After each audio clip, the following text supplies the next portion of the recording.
It's 3 a.m. and you know what that means. It's time for the Too Late Show with your host, Chuck Salters.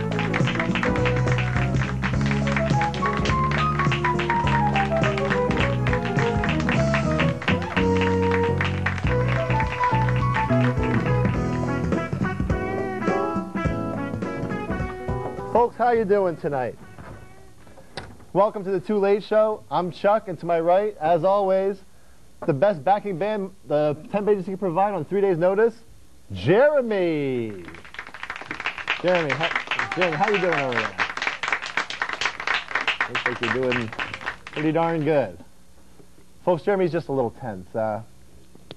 We got word from the studio that the people that own this building are renting it out to a baseball card show, so this might be our last show. Who knows? Cross your fingers.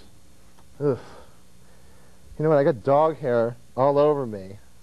I just got a dog. Jeremy, you have a dog? Yes, I do. Yeah. What's your biggest problem with your dog?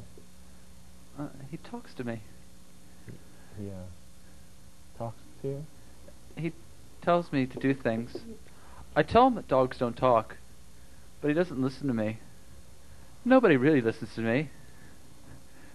They didn't listen to me that day. The big problem I have with my dog, when I got him, he wasn't housebroken. She, I should say. I always call him he.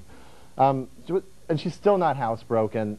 She gets so excited and she just pees everywhere. When I walk into the house, she runs up and pees. And she hears me crinkling some food wrappers, and she pees.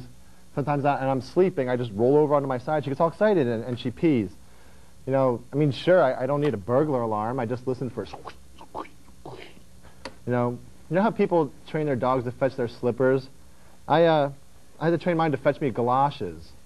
You ever do that, Jeremy? They fetch you galoshes? Jeremy, you're not going to pee, are you?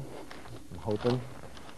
You know, I named my dog Spot. Now, little did I know, I was going to have to name my carpet that, too. I swear. There's so many areas of wetness on my carpet. I should have named the dog Joan Rivers, or Ricky Lake, or Pondy. Yeah. Anyway, this is the point of the show where I usually flounder. You know, it's built into the show. That's what we do. So I'm going to change gears here. My guest this early morning is Brian Futile, who wrote, produced, and directed his first full-length movie, Vacation from Greatness, which is now in the final stages of post-production. And miracle of miracles, our crew here got the clip machine working. So let's take a little look, shall we?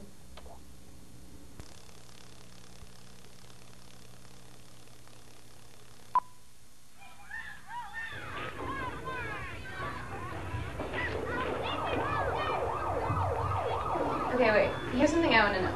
Shoot. For a guy, when you know, how's it best? I wouldn't know. I don't have sex.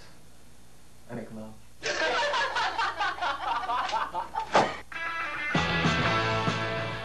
I like you, Daniel. What do you want to do about this thing of ours? Well, we could sneak into the lodge and have sex. Man, I'm so horny. Can't help you there. Girls get horny? Oh, I see here you've been taking Prozac. I'm just here for the meds. I've been on 7 different medications since I got here. Seems a lot. Around here it's average. I just think that it's ludicrous and completely contradictory to be told that the only way I'll stop using is through my higher power, and then be told the only way I'll be cured is to up my intake of Buspar and Zoloft.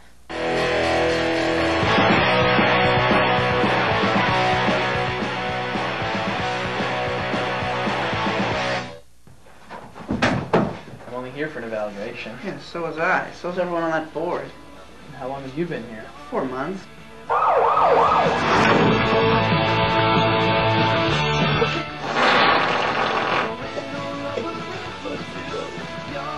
That's it. I quit. I can't work under these conditions. I don't know how anyone can work under these conditions. I mean, I try to make them laugh. I'm not professional. I'm not getting paid, but you know, I'm trying my best. Everybody, Brian Futile. Hey, Brian. Hey, how you doing? Chuck? Hey. How goes it? It's going all right. You finished the movie, huh? Well, Just about? Getting there. That sucked. Well, the trailer. Yeah, well, it's our crew, Brian. You know, they're just really not very good.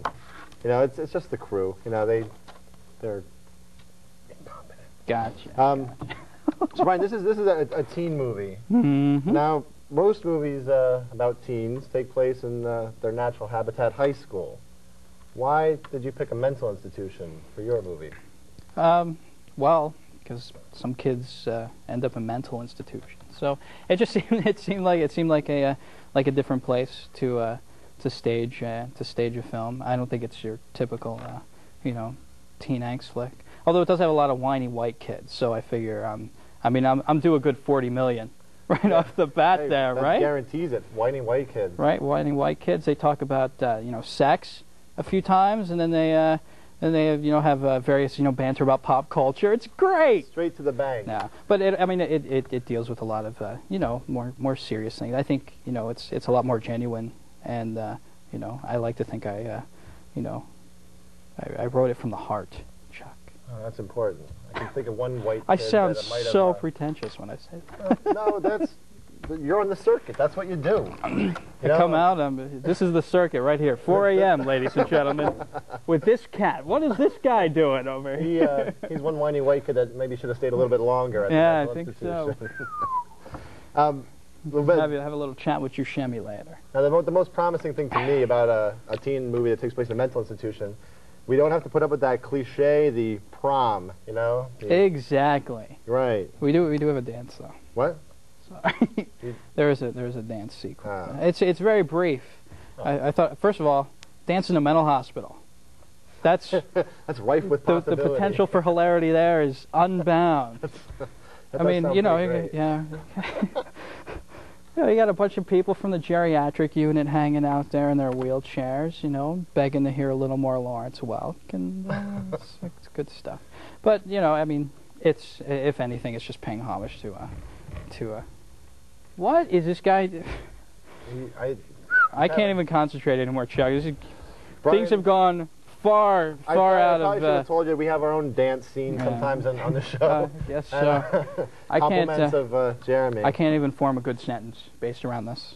Well, that's neither can I usually. Not with this guy. Now in this movie, you wore your directing hat. Black baseball cap. And your producing hat. Black baseball cap. And I heard from some people you also wore the acting hat. In which case I wasn't wearing a hat, and you could really tell I needed a haircut, much like I used to now. Yeah. But yeah, it wasn't. I'm barely in it. It was more of a somebody's got to fill this character's shoes today sort of thing. So I was thrust into it. I see. So they called to the bench, and there you were. Well, you called. Well, I called to the bench, and I was it. I was player coach. Well, it's kind of hard, or you got a bunch of 18-year-olds, 17, 18-year-olds, and you have to have somebody who looks like they have some kind of authority over them. Otherwise, all you have is. Well, I was just gonna. I was about to give my own self-deprecating remark there, Damn, but I'm sorry. You totally stepped in and ruined that. Chuck's alternate stealer of thunder. I'm sorry. Man, he was totally gonna beat himself up, and I didn't give him the chance to do it. Now, I think for just a little treat for our studio audience, all three of them, why don't you say your line for the movie? Come on. All right, ready? Yeah, I'm ready. All right. Sorry. Go. All right, everybody. Time for Meds and Bets.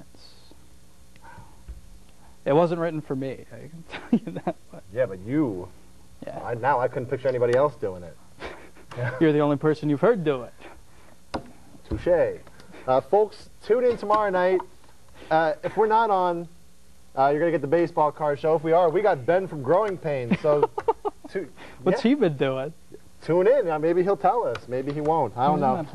Otherwise, it's the baseball card show we got a special guest, Bucky Dent. Whatever that means. Anyway, the man is Brian Futile, the film Vacation from Greatness. And you can find out more at www.mediocrepictures.com. Is that right? That is right. We'll update it one of these days, too. Something to shoot for. Good night, everybody. Jeremy, take us home, baby.